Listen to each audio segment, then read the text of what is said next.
Email marketing is still one of the most effective ways to connect with your audience and grow your business. If you're new to Go High Level, don't worry. In this guide, I'll walk you through how to create and launch your very first email campaign step by step. Every great email campaign begins with a template.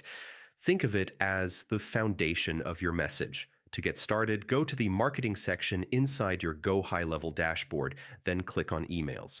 From there, open the Templates tab and click New. Choose Email Marketing Templates, then browse through the available designs. Once you've found one you like, preview it and hit Continue to open it in the editor. Now it's time to edit your template. This is where you make it your own by adding your text, adjusting the layout, and dropping in your images or brand colors. When everything looks good, click Save Template.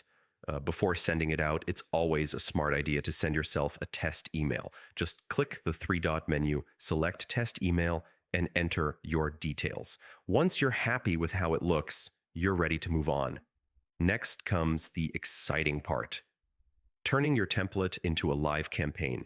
Go back to the marketing section, then open Emails and click on Campaigns. Choose New, then select the template you just created. You can also do this directly from the Templates tab by clicking the three-dot menu next to your template and selecting Create Campaign. Inside the campaign setup, you'll add your recipients, configure your email options, and decide whether you want to send the campaign right away or schedule it for later. When everything is set, click Review and Send. Go High Level will take care of the rest, and you'll see the status change from sending to sent. That's it. Your first email campaign in Go High Level is live. From here, you can track your results, review open rates, and learn how your audience is engaging. The more you practice, the better your campaigns will get.